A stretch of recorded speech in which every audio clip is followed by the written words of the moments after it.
Eh bien salut à tous les amis, c'est Minoru Tanaka et aujourd'hui on se retrouve pour une toute nouvelle vidéo. Ce matin il y a eu les leaks du jeu Inazuma Eleven Victory Road, donc à 5h du matin. On avait aussi eu droit à des leaks grâce aux ambassadeurs d'Inazuma Eleven. Donc on les a eu hier à 17h. Donc je vais essayer de vous résumer ça dans la vidéo, faire un peu le point sur tout ce qui a été dit, tout ce qu'on a vu et voilà pour donner toutes les infos.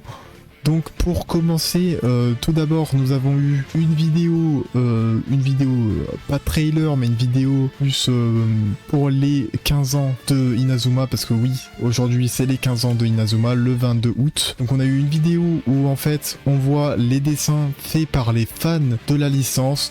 Donc voilà, des petits fan art avec des petits mots et tout. Voilà, c'est plutôt sympathique et j'aime beaucoup le geste et tout, même si bon, ça sert un peu à rien en termes du jeu, c'était surtout pour l'anniversaire. En ce qui concerne le jeu vidéo, du coup, on a eu le droit aussi à un petit blog, la mise à jour plutôt du blog sur Level 5, donc le voici. Donc tout d'abord, le premier paragraphe qui se nomme Victory Road, Inazuma Eleven Heroes planifier un jeu à long terme. Donc d'abord, avant je précise que la traduction c'est du Google Traduction, donc c'est de la merde, voilà. Donc vous fiez pas à ça. Je vous affiche ça parce que vaut mieux ça que rien, mais c'est pas le mieux. Du coup, on a eu le droit à ce petit screen, voilà. Donc je vais vous le lire. Donc, en ajustant le dernier ouvrage d'Inazuma Eleven Heroes Victory Road, nous étions très conscients de l'origine, mais les mécanismes des jeux dans l'industrie du jeu ont beaucoup évolué depuis cette époque. Nous voulons que les joueurs, afin de rendre les gens pour ressentir le 11e Inazuma, nous avons décidé que le système lui-même ne serait pas aussi bon qu'il l'était à l'époque. Par conséquent, nous allons introduire un nouveau système qui crée des éléments stratégiques dans le système de match, qui occuperont la majeure partie du temps de jeu. Donc ça c'est par rapport à ce qui va être dit plus tard. Donc ils ont rajouté une nouvelle mécanique en termes de gameplay dans la licence Inazuma, parce qu'on n'avait pas ça à l'époque. Donc ça rajoute un peu de difficulté, du changement. Voilà, donc c'est sympa, je vais vous expliquer ça plus tard, donc il y a d'autres screens. Du coup, comme vous voyez, bon, c'est un peu bizarre en termes de traduction, par exemple pour ressentir le 11e Inazuma, bon voilà. En gros, ils disent que ça peut flop le jeu, je pense, en mode les gens vont pas penser que c'est aussi bien que les anciens jeux en termes de gameplay. Du coup, ils ont préféré innover et rajouter quelque chose en plus pour pas que ça devienne redondant et que ça soit vraiment un copier-coller des anciens gameplays. Ensuite, nous avons eu cette partie-là, ce petit screen, donc, et justement le nouveau système de match. Donc, comme vous pouvez le voir, on voit une image avec Sam Ford contre Ricardo. Donc, on voit le petit VS en bas à gauche. On voit les touches tout en bas. On voit que d'ailleurs pour faire une passe c'est X, donc la touche sur Switch, hein, mais après je pense que ça sera modifiable. Voilà, donc par rapport à ce nouveau système, on voit que Sam Ford, il a deux espèces de directions. En gros, c'est pour intercepter une passe, tu vois. Donc tu peux aller à droite ou à gauche et voilà, tu peux l'intercepter grâce à cette mécanique. Et il y aura plein de petites mécaniques comme ça, comme par exemple, on a expliqué avec le tweet des ambassadeurs qu'en gros, avant, le joueur quand il récupérait la balle, des fois il pouvait faire des passes aléatoirement ou garder la balle, c'était un peu aléatoire. Cette fois-ci, c'est nous qui déciderons si on fait une passe, si on garde la balle, ça sera pas aléatoire. Voilà, c'est à nous de décider ce qu'on fait avec la balle. Bon, sur ce screen, il n'y a pas grand-chose à dire. Bon, ça fait un peu striker en mode les deux zones qui se rencontrent, même si c'est assez différent parce que si c'est deux zones qui se rencontrent, c'est la technique la plus puissante, j'imagine. Hein. Voilà, ça aussi. Donc quand on veut tirer, on n'est pas obligé de tirer, c'est-à-dire qu'on peut directement passer au joueur d'à côté pour qu'il fasse une tête rentrante.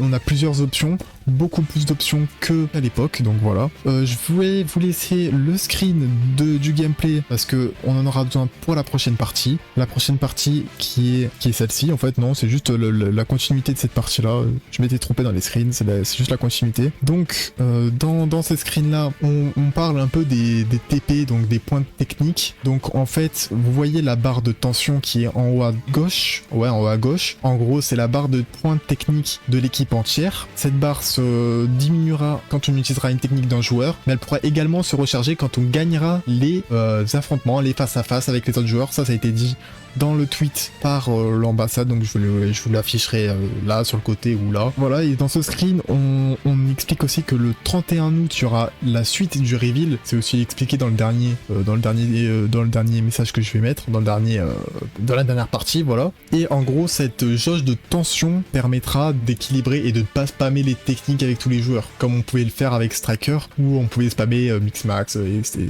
techniques, tout ça. D'ailleurs les Miximax, armure, tout ça, on en reparlera juste après. Peut-être que c'est maintenant. Non, c'est pas maintenant. Donc avant de parler des esprits guerriers, des armures et des totems, on va revenir sur le nouveau mode de jeu qui a été annoncé aujourd'hui. Donc c'est le mode Victory Road. En gros, c'est un mode de jeu en ligne où se déroulera un tournoi, donc le Football Frontier. En gros, on fera des matchs, on gagnera des points et on pourra être inscrit dans un tournoi, il me semble. Et même ces tournois pourront se faire de façon IRL. Je sais pas comment ça va se faire. Je sais pas si ça va être réservé qu'au Japon ou au monde entier, tout le monde pourra le faire. J'espère que tout le monde pourra le faire, sinon ça va flopper le jeu. Si c'est réservé qu'aux Japonais, c'est la merde pour eux, honnêtement. La gestion des tournois d'ailleurs, donc c'est prévu par saison. Donc en gros, c'est des points par saison. Une saison qui durera entre 2 et 3 mois, il précise. Et en gros, dans cette saison, on pourra jouer 5 joueurs qu'on aura entraînés préalablement nous avec le mode Chronicle. Et on aura 6 joueurs imposés. Alors attention, 6 joueurs imposés, on ne sait pas comment ça va se passer. Donc c'est 6 joueurs par saison. Chaque fois, ça va se renouveler chaque saison. Mais on ne sait pas comment ça va se passer. Est-ce que ça sera une liste de 20 joueurs? On sélectionnera les 6 joueurs parmi ceux-ci et on devra les entraîner, ou alors est-ce que ça sera vraiment 6 joueurs imposés par personne aléatoirement? Ça serait également très intéressant. Le système des 20 joueurs et ton sélection 6 aussi, ça peut être sympa. Et en gros, dans cette 6 là, on nous explique qu'il peut très bien y avoir des randoms mais également des gros personnages. Ici on nous cite par exemple du coup Jude, et on nous cite également Shaun Frost, donc les 2 gros personnages, donc ça peut tomber dans les saisonniers. On nous explique aussi dans le prochain message, dans le prochain screen, qu'en gros on pourra pas jouer 3 personnages saisonniers d'affilée. En gros ça fonctionne comme l'école, donc la première année, deuxième année, troisième année, et après c'est ciao. Donc dans ce mode là en tout cas. Dans le mode Chronicle, je pense qu'on pourra le faire, on pourra jouer comme on veut. Ensuite on a aussi eu alors des bribes de casting pour les personnages de Endo Haru et Unmei Sasami. Donc on ne sait pas encore qui, mais de ce qu'on nous dit pour Haru, donc ça serait une personne proche de la voix de Mark Evans. Voilà, de la Mark Evans japonais. Du coup, on peut supposer que ça serait la même doubleuse en fait de Mark à Haru. Ensuite, ici dans ce screen là, on nous parle du coup des esprits guerriers. Donc enfin, on ne savait pas s'ils allaient être mis, les armures aussi et les Mixmax. On a aussi les totems, mais on le cite dans un des tweets de l'ambassadeur, je vous mets juste à côté. Et en gros, on nous explique que dans un premier temps, dans une première partie du jeu, on aura seulement les esprits guerriers. Nous allons pas avoir les armures, les totems ou les Miximax. Ça viendra sûrement au fur et à mesure, ils en rajouteront, on sait pas trop comment, peut-être avec des défis pour débloquer les armures, débloquer les Miximax ou les totems, peut-être en les achetant, pas avec de l'argent réel, j'espère, parce que vu que le jeu est payant, ça serait con, ou voilà, de la monnaie qu'on pourrait avoir comme ça, des crédits, des crédits qu'on pourrait gagner dans le jeu, ça serait sympa. C'était quelque chose de très attendu, savoir ce qui allait se passer au niveau des pouvoirs de Go, parce que ça aurait pu être un déséquilibre par rapport aux autres joueurs, hein, parce que dans Ares Orion, on n'a pas d'esprit guerrier, dans les premières saisons, on n'en a pas non plus, voilà, mais après, comme dans Striker, t'as des personnages sans esprit guerrier qui sont plus forts que des personnages avec des armures même, ou des Miximax.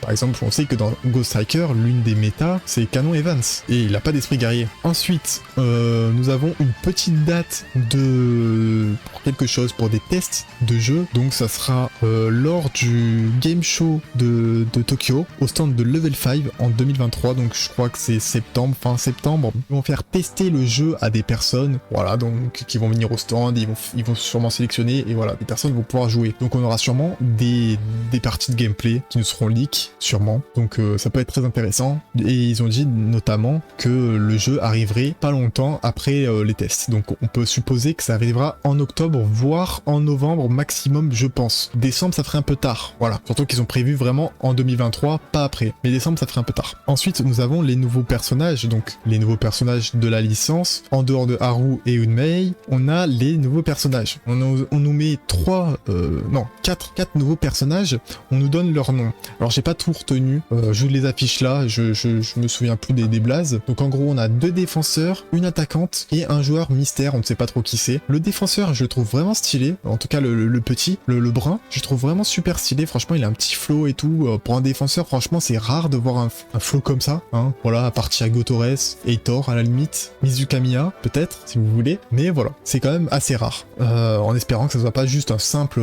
joueur random qui parte à la fin du premier arc quoi. Et ensuite on a l'attaquante, donc elle j'aime bien, franchement elle a un petit style, on la voit dans le dernier trailer d'ailleurs, elle a un petit style et tout, franchement hâte de voir ce que ça donne. On a le gros, bon ça c'est le défenseur, on s'y attendait, on le voyait, on s'y attendait qu'il allait être défenseur, on va se poser la question, c'est le Jack de l'équipe. Et pour finir nous avons le fameux joueur mystère aux cheveux blonds rayés, donc on ne sait pas qui c'est, mais on nous le présente comme l'enfant d'un des personnages des premières saisons, on ne sait pas qui, il veut pas nous le leak, sûrement pour pas nous spoil, hein, et qu'on découvre par nous-mêmes au final. Donc juste ce qu'on nous dit c'est que c'est le fils d'une personne qui a beaucoup de caractère. Donc à partir de là, il y a plein de théories qui peuvent naître. Axel Blaze, ça pourrait être Caleb, parce qu'il a les yeux verts, comme Caleb. Caleb, il a les yeux verts également, et il a du caractère, il a un fort caractère, donc ça pourrait être lui. Nelly, je pense pas, parce que Nelly, il est avec Marc, du coup ça collerait pas. Célia, elle a pas de caractère.